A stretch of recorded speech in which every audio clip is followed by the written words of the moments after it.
जय शिवराय मित्रांनो सध्या आपली सोयाबीन ही फुल कंडिशनमध्ये आलेली आहे मित्रांनो। आता 10 ते 20% फुलं सोयाबीन पिकाला लागलेले आहे आणि या अवस्थेमध्ये आपल्याला फवारणी करणं गरजेचं आहे मित्रांनो।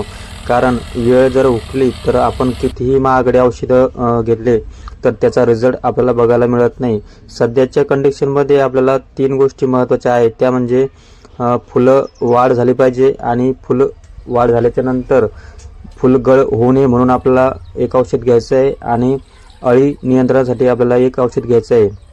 म्हणजे आपल्याला 3 औषधाचा कॉम्बो करायचा आहे आणि त्यात प्लसमध्ये एक बुरशीनाशक आपल्याला घ्यायचं आहे। तर मित्रांनो व्हिडिओ शेवटपर्यंत बघा। नवीन असाल तर चॅनलला नक्की सबस्क्राईब करा मित्रांनो। तर आपल्याला अळीसाठी जे घ्यायचं आहे इमामेक्टिन। तर मित्रांनो इमामेक्टिनच्या ऐवजी तुम्ही कोराजिन हे सुद्धा औषध घेऊ शकता, कारण कोराजिनचा सुद्धा रिझल्ट जास्त दिवस आपल्याला बघायला मिळतो। कारण आता फुलावस्थेमध्ये आपल्याला फवारणी झाल्यानंतर जास्तीत जास्त दीर्घकाळ आपल्याला अळीवर नियंत्रण करता येईल असं आपल्याला औषध चॉईस करायचं आहे। आणि त्यासाठी त्यानंतर आपल्या सोयाबीनची वाढ जास्त झाली असेल तर आपल्याला वाढ खुटीसाठी औषध वापरायचं आहे। ते लिओशन घ्यायचं आहे आपल्याला प्रतिपंप 10 ml। कारण वाढ जर थांबली तर फुटव्याची संख्या वाढेल आणि फुटव्याची संख्या वाढल्यानंतर फुलांची संख्या पण आपल्याला वाढ होईल। फुलवाढीसाठी सुद्धा आपल्याला एक औषध आहे मित्रांनो, त्याचा आपल्याला वापर करायचा आहे, ते म्हणजे टाटा बहार।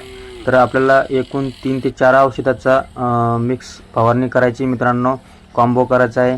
ते म्हणजे इमामेक्टिन, टाटा बहार आणि त्यानंतर लिओशिन, या 3 औषधाचा आपल्याला कॉम्बो करून फवारणी करायची आहे। त्यात तुम्ही अळीसाठी दोन्हीपैकी एक कोणतेही घेऊ शकता, इमामेक्टिन असेल किंवा कोराजिन असेल। कोराजिनचा रिझल्ट जास्त दिवस जास्त दीर्घकाळ हा त्याचा रिझल्ट येतो मित्रांनो।